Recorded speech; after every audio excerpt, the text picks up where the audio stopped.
चलो देखो बेटा, इस क्वेश्चन को ट्राई करो, कैसे करेंगे। तो देखो अभी तक हमने जो क्वेश्चंस किए थे ना, अब सामने जाओ, अभी तक जो भी हमने क्वेश्चंस किए थे वो कुछ ऐसे हुआ करते थे, sir dw is equal to f into dx, क्योंकि यहाँ पे क्या होता था, यहाँ पे या तो फोर्स x के टर्म में होता था, टाइम के टर्म में होता था, यही सब हम लोगों ने किया था, टू डायमेंशनल में काम नहीं किया था।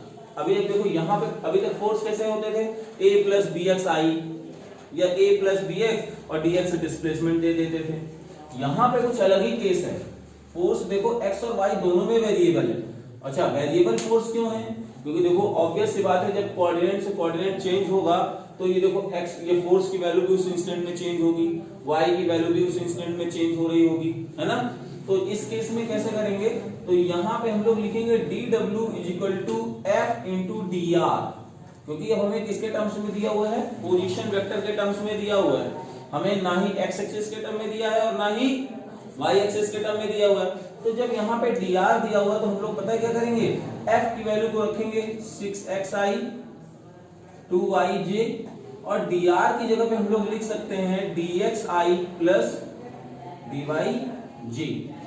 बोलो बेटा, कर सकते हो नहीं कर सकते हो ये चीज, ठीक है, क्योंकि जब ये कर सकते हो तो यहां से टोटल वर्क डन कितना होगा, टोटल वर्क डन, जब टोटल वर्क डन करने जाओगे 0 से w हो जाएगा ये लिमिट।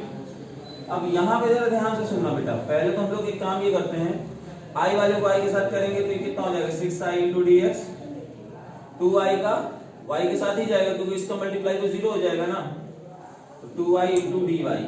ओके ठीक है, ये हो गया, इतनी बात समझ में आ रही है। अब जरा सोचो x की वैल्यू कहां से कहां चेंज हो रही है, 3 से 5, कितनी चेंज हो रही है 3 से, तो ये 3 से 5 जा रहा है, लेकिन ये कितने से हो रहा है 8 से -4। ये बात समझ में आ रही नहीं आ रही, क्लियर है।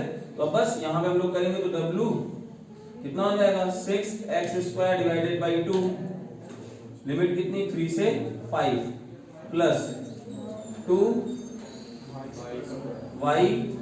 यहाँ पे ऐड करेंगे, हाँ तो 2y² डिवाइडेड बाई 2, तो यहाँ से कितना हो जाएगा 8 से -4, तो जब यहाँ पे करने जाएंगे तो कितना हो जाएगा ये 3, और ये कितना हो जाएगा 5 का स्क्वायर माइनस 3 का स्क्वायर प्लस y से y कैंसिल, अब ये हो जाएगा तो -4 का स्क्वायर माइनस 8 का स्क्वायर, तो यहाँ से करेंगे कितना हो जाएगा 3 इंटू 25 माइनस 9, यहाँ पे कितना 16 माइनस 64, कितना हुआ 16,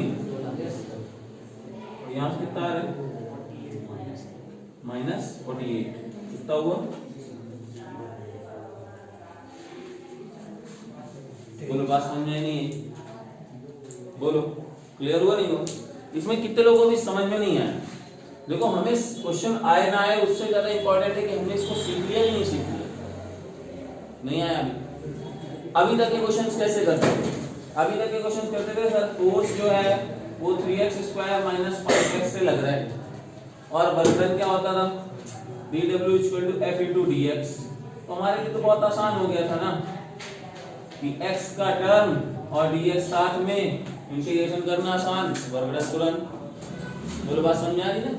लेकिन यहाँ पे सोचो क्या हो रहा है, सर अगर केवल x की बात करें तो x बस वेरिएबल नहीं है, y भी वेरिएबल है, मतलब फोर्स कैसा है 2 डायमेंशनल, फोर्स कैसा है 2 डायमेंशनल फोर्स है। तो जब 2 डायमेंशनल फोर्स है तो x और y के कंपोनेंट्स लगातार चेंज हो रहे हैं, तो फोर्स भी क्या हो रहा है चेंज हो रहा है, ठीक है।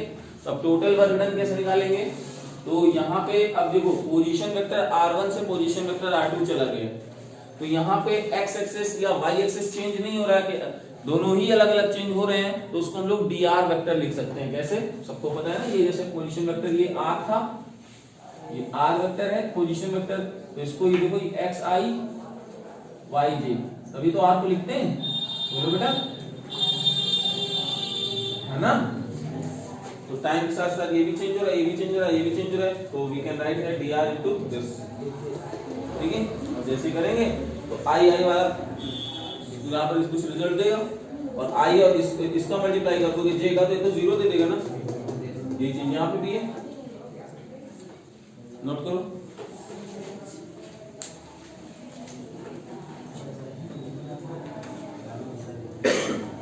अब एक इंपॉर्टेंट पॉइंट क्या लिख रहा है, work done by centripetal force is always 0। ऐसा क्यों होगा? क्योंकि जब कोई पार्टिकल रिवॉल्व करेगा सर्कल में, हाँ जब कोई पार्टिकल रिवॉल्व करेगा सर्कल में, एक या दो नंबर में पूछा जा सकता है प्रूव करने के लिए कि find the value of work done bye centripetal force when a particle revolve in a circle.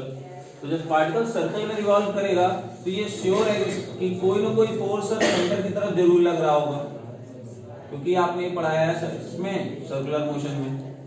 तो अगर ऐसा है तो वेलोसिटी टेंजेंशियल तो इधर होगी ना। सर ये तो कंफर्म है कि फोर्स और वेलोसिटी कैसे होने वाले हैं, परपेंडिकुलर। तो वेलोसिटी को हम लोग लिख सकते हैं ds upon dt। So we can write here f और s कैसे हुए, परपेंडिकुलर। थीटा की वैल्यू 90 डिग्री, cos 90 की वैल्यू हो गई, तो वर्क डन बोलो कितना हो गया, 0। मेरी बात समझ में आई, क्लियर है ना? फोर्स और वेलोसिटी सर्कुलर मोशन में जब कोई पार्टिकल परफॉर्म करेगा तो क्या होगा, टेंजेंशियल डायरेक्शन में ही रहेंगे, मतलब परपेंडिकुलर रहेंगे। तो वेलोसिटी को डिस्प्लेसमेंट में ऐसे ही रहेगा। जल्दी से नोट करो।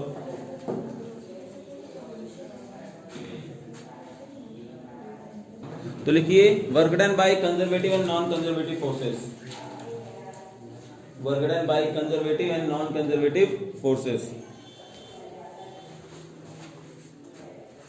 ठीक है। तो लिखो पहले तो ये जान लो conservative force and non conservative force होते क्या हैं, ठीक है ना। तो हेडिंग डालिए कंजर्वेटिव फोर्स। कंजर्वेटिव फोर्स बताओ क्या होता है कंजर्वेटिव फोर्स, हाँ तो लिखिए दोस फोर्सेस, नहीं conservative force is those forces work done by these forces do not depends on path। Conservative forces are those forces work done by these forces do not depends on path। Conservative forces are those forces, comma work done by these forces do not depends on path। Work done by these forces do not depends on path। Example, gravitational force,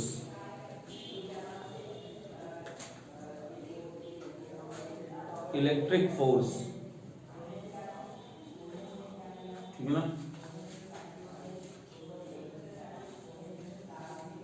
dot dot dot करके लिख लो ताकि और अभी मिल सकते हैं जो बताइए, ठीक।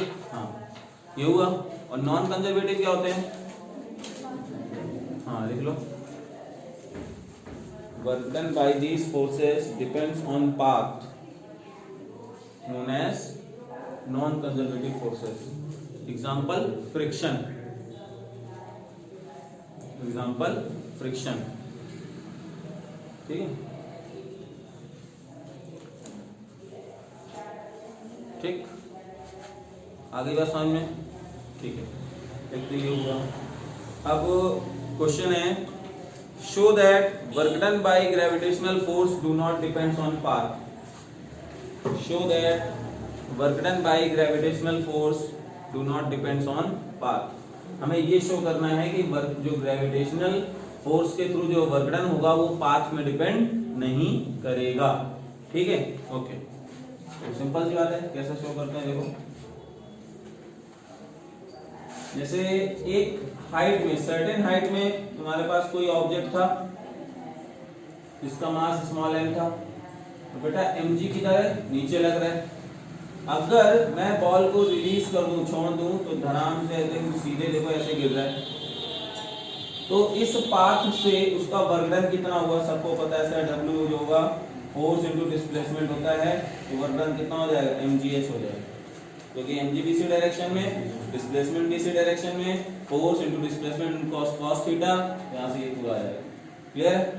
फिर दूसरा मैं यहाँ पे एक और फिगर बनाता हूँ, कुछ ये देखो, ये h हाइट थी और किसी ब्लॉक को या बॉल को आपने, ब्लॉक को ही कंसीडर कर लेते हैं, उसको आपने यहाँ पे ऐसे m मास के ब्लॉक को लिया और वो क्या करेगा, वो धड़ाम से नीचे आ जाएगा। तो कह रहा है शो करिए कि यहाँ पे भी वर्क डन mgh होगा। ठीक है, तो अगर आप शो करने जाएंगे तो जरा मुझे बताना कि बेटा mg तो इधर लग रहा था, बॉडी का मोशन इधर हो रहा है, तो जरा मुझे बताओ क्यों ना मैं mg का कंपोनेंट ले लूं जिसकी वजह से ये इधर आ रहा है। ठीक है ना, सबको पता है सर इधर कंपोनेंट कितना होगा, अगर ये एंगल थीटा है तो इसका mg cos थीटा इधर हो जाता है, बोलो यार बोलो। और इधर कौन सा फोर्स आता है, mg sin थीटा आता है ना, mg sin थीटा आता है ना। ओके, तो अगर मैं इधर वाले साइड को x लिख लूं, इधर वाली साइड को x लिख लूं, तो यहाँ पे वर्क डन कितना होगा सर, आपने बताया फोर्स इनटू डिस्प्लेसमेंट, तो यहाँ से हो जाएगा एफ एस कॉस 0, क्योंकि फोर्स भी था डिस्प्लेसमेंट भी था, फोर्स की value mg sin theta.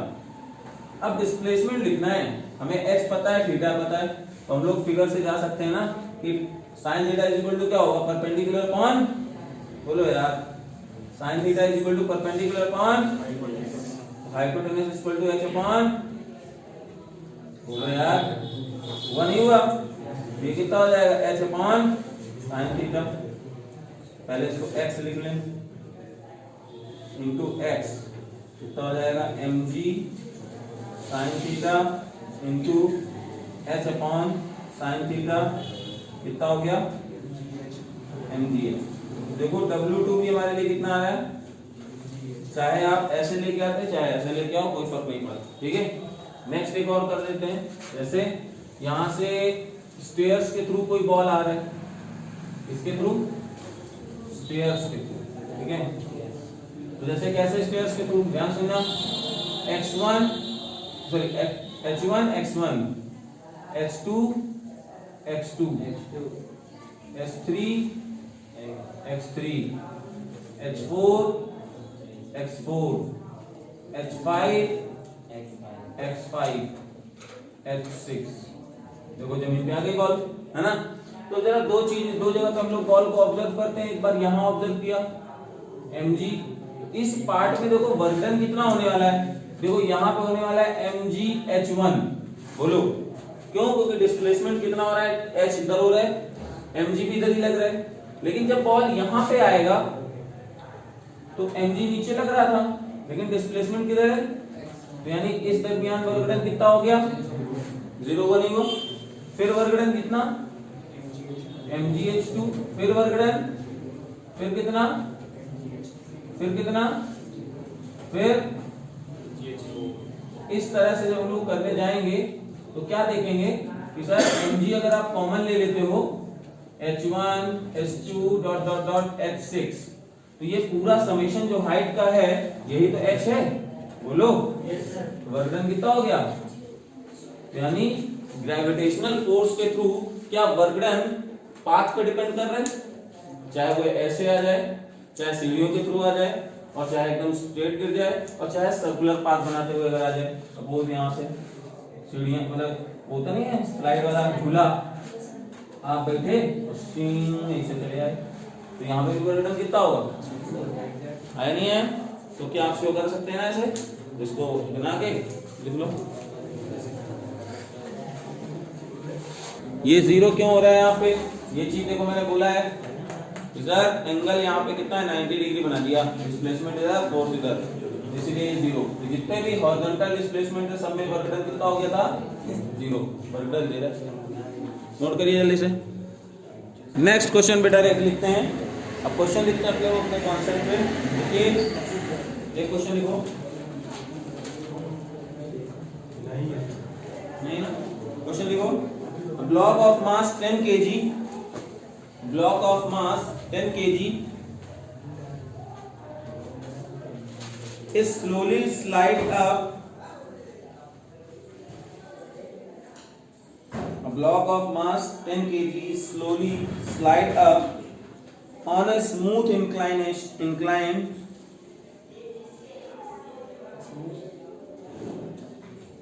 block of mass 10 kg slowly slide up on a smooth incline of inclination 37 degree by a person. Calculate the work done by the person in moving the block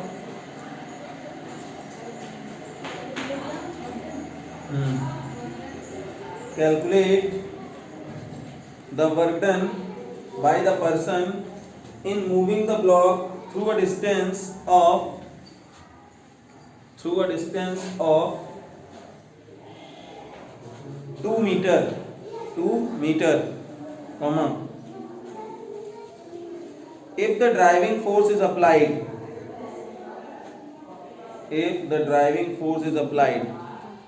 number 1, parallel to the inclination, driving force is applied.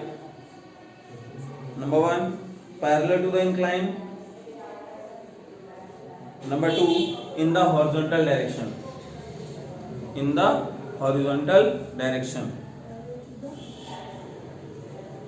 Number 1, parallel to the incline. Number 2, in the horizontal direction. ठीक है ना? इसी का part 2 एक figure है, मतलब part 2 एक question है.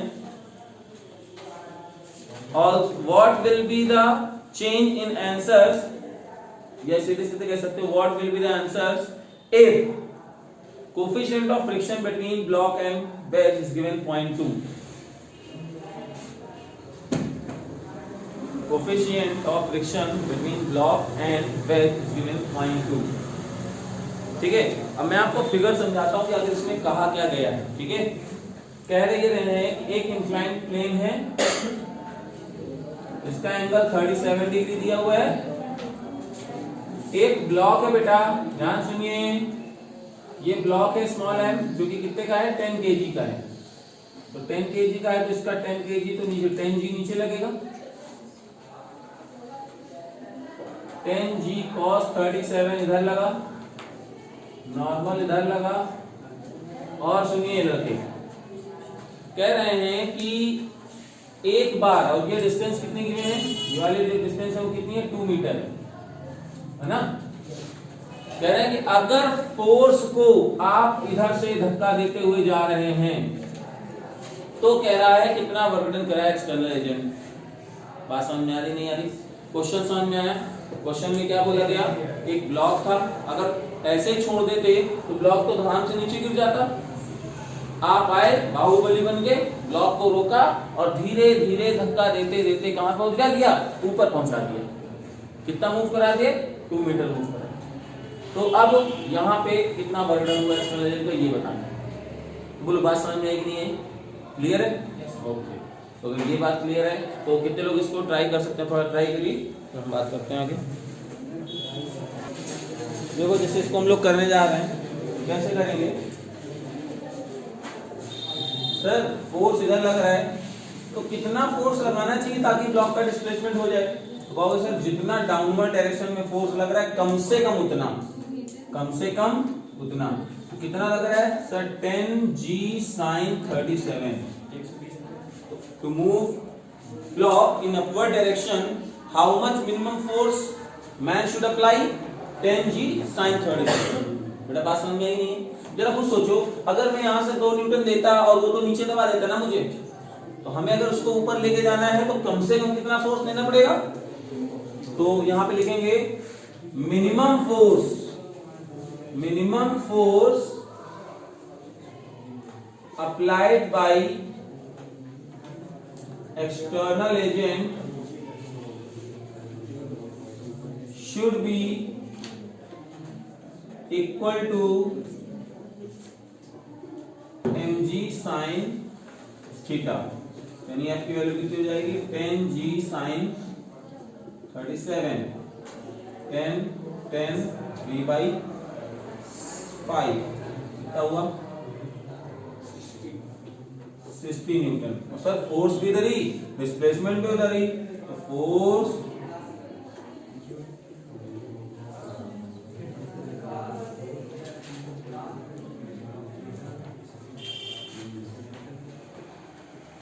बोलो ये बात आई नहीं, क्लियर है? ओके, तो पहला पार्ट हुआ। दूसरा पार्ट आया नहीं आया? दूसरे पार्ट में क्या करेंगे सर, अगर हॉरिजॉन्टल डायरेक्शन में फोर्स लगाते तो क्या होता है ना, तो हॉरिजॉन्टल डायरेक्शन वाले फोर्स को देख लेते हैं। तो देखो जैसे अब फिगर कैसे बनेगा, उसमें फिगर ये सर ब्लॉक ये है।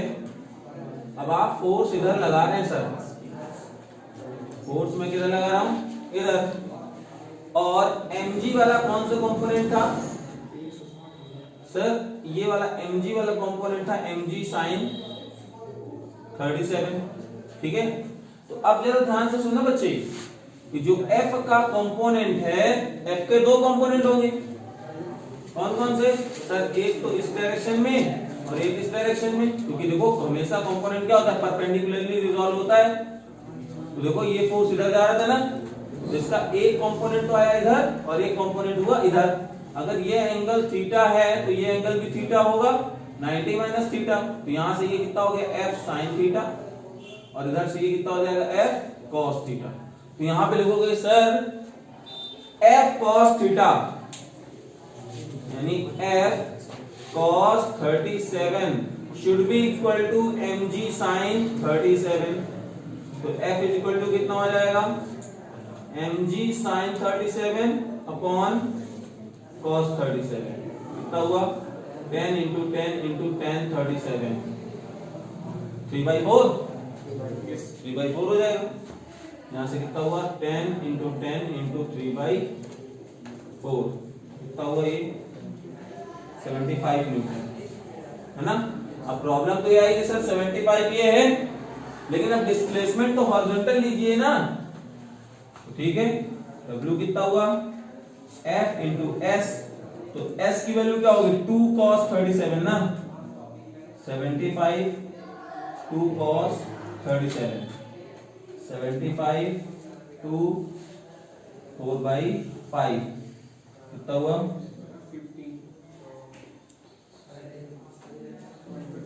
120। कितने लोगों को भी समझ में नहीं आया ये वाला, हाँ कुछ बता दो। क्यों लिया गया, यही पूछ रहे हो ना। चलो सुनना ध्यान, फिर से बताता हूँ पूरा। बेटा फोर्स जब इधर लगाओगे तो इसको दो कंपोनेंट रिजॉल्व होंगे, एक 90 डिग्री वाला कंपोनेंट है, एक ये, क्योंकि आप सबने पढ़ रखा है ना कंपोनेंट कैसे रिजॉल्व होता है। अगर ऐसा है तो इसके देखो दो 90 डिग्री ऐसे बन गए, ठीक है। अगर मान लो ये तुम्हारा फोर्स ऐसे है तो एक कंपोनेंट ऐसे और एक कंपोनेंट ऐसे, परपेंडिकुलर तभी तो बनेगा। उल्टे पॉइंट पे बनाया तो क्या, जो आपने फोर्स लिया है तुम इधर बना रहे हो, नहीं हाँ उस साइड फोर्स, मतलब इधर की डायरेक्शन लेकर, हाँ F जो लाइन आपने बनाई है F की, आपने इस पॉइंट पे बनाया था, उस पॉइंट पे।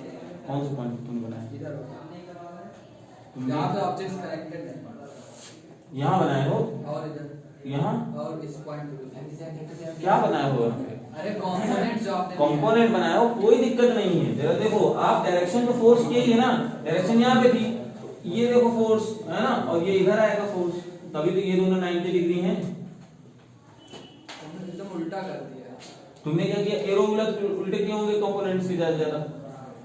भाई खुद सोचो, यहाँ पे ये फोर्स ऐसे जा रहा है, तो इसके दो कंपोनेंट कौन से रिजॉल्व होंगे, जो परपेंडिकुलर होंगे, ठीक है ना। परपेंडिकुलर कंपोनेंट कैसे होगा, एक तो तुम्हारा ऐसे जाएगा और एक ऐसे जाएगा, है ना।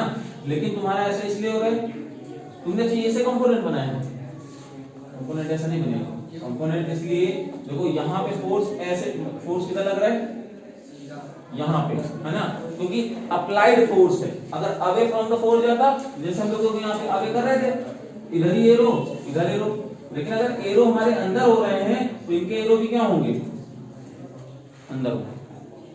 बात समझ में आई, क्लियर है ना, बोलो। ये कंपोनेंट रिजॉल्व करना है कि नहीं आया, पहले तो यही बताओ। तो ये कंपोनेंट रिजॉल्व करना ही मेन है। इधर फोर्स लग रहा था तो इसके दो कंपोनेंट्स हुए, एक इधर की तरफ और एक इधर की तरफ। भाई इसका कौन सा कंपोनेंट इधर ऊपर ही तो जाएगा, तो कितना जा रहा था, f cos थीटा। क्यों, थीटा ये था तो थीटा ये हुआ, f cos थीटा ऊपर लेके जा रहा है, यानी f cos थीटा की वैल्यू किससे ज्यादा होनी चाहिए थी, कम से कम इस f cos थीटा की मिनिमम वैल्यू इतनी होनी चाहिए थी, cos थीटा की वैल्यू cos 37 इधर चला गया, फोर्स आ गया। अब फोर्स तो हमारे इस डायरेक्शन में गिवन है ना 75, बोलो फोर्स इस डायरेक्शन में 75 गिवन है, तो ये इधर 2 मीटर ये गिवन है ना, तो हमको फोर्स भी उसी डायरेक्शन, डिस्प्लेसमेंट भी उसी डायरेक्शन में चाहिए, तो 2 cos 37 यानी फोर्स भी उधर और 2 cos 37 भी उधर। बोलो अब आगे बात समझ में नहीं आया, आ गया ना, नोट कर लो। फ्रिक्शन अगर आ जाएगा तो नहीं, देखो अगर फ्रिक्शन इंट्रोड्यूस कर दिया आपने तो ये ब्लॉक तो ऊपर ही जाना है, तो ब्लॉक पे लगने वाला फ्रिक्शन नीचे, mg sin थीटा नीचे, तो अब इस f की वैल्यू को और ज्यादा होना पड़ेगा कि नहीं होना पड़ेगा, और किसके बराबर होना चाहिए, कम से कम 10g sin 37 और fr के बराबर होना चाहिए। तो अब यहाँ पे f की वैल्यू कितनी हो जाएगी, f की वैल्यू हो जाएगी 10g sin 37 plus mu 10g cos 37। क्यों सर, नॉर्मल तो ये है ना, नॉर्मल की वैल्यू कितनी है ना, तो बस 10 इंटू 10 3/5 0.2 10 इंटू 10 इंटू 4/5 कितना हुआ 60 प्लस 2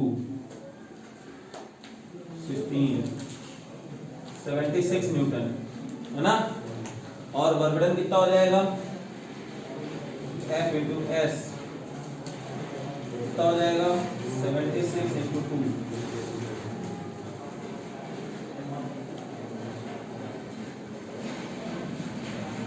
आया नहीं आया, क्लियर है ना। देख लो, देखो भाई ये जब यहाँ पे फ्रिक्शनल फोर्स कंसीडर कर लिया तो कॉम्प्लिकेटेड इसलिए होगा क्योंकि एक फोर्स बढ़ गया और कंपोनेंट बढ़ाना पड़ गया। देखो नॉर्मल इधर लग रहा है, फोर्स इधर लग रहा है, mg इधर लग रहा है, तो हम लोग mg को कंपोनेंट में ना रिजॉल्व करके n को इसलिए कर रहे हैं क्योंकि n का कंपोनेंट है मोशन में अपोज या सपोर्ट के लिए रिस्पांसिबल हो सकता है, तो n का cos 37 n sin 37 इधर, n cos 37 इधर, फोर्स इधर, फ्रिक्शन इधर, तो फ्रिक्शन के दो कंपोनेंट ले लिए, इधर और एक नीचे, तो ठीक है। अब वर्टिकल को अगर कंसीडर करें n cos theta is equal to fr cos theta plus 10g हो रहा था, तो 10g को मैंने इधर भेज दिया, यहाँ पे ये आया, n cos थीटा कॉमन ले लिया, सॉल्व किया, n की वैल्यू यहाँ से मिल गई। अब जरा यहाँ पे देखो सर, केवल f ऐसा है जो उधर लग रहा है, बाकी ये n sin थीटा और fr sin थीटा दोनों इधर लग रहे हैं, यानी f जो होगा ये दोनों के सम के इक्वल होगा, ठीक है। तो देखो f जो है दोनों के सम के इक्वल हुआ, म्यू इनटू n रखेंगे ना, तो जैसे ही म्यू इनटू n रखा तो n sin थीटा कॉमन ले लिया, 1 प्लस म्यू, यहां से आंसर आ गया। अब सॉल्व करेंगे तो 900 डिवाइड बाय 8, 900 डिवाइड बाय 8 इतना आ गया। अब यहां से अगर वर्क डन हमको चाहिए तो वर्क डन कैसे निकलेगा, यहां से वर्क डन कैसे निकलेगा, सीधे सीधे फोर्स तो हमको हॉरिजॉन्टल पता चल गया है, डिस्प्लेसमेंट ये 2 गिवन है, तो 2 cos 37, तो यहां से वर्क डन कितना हो जाएगा 900 डिवाइडेड बाय 8 cos 37,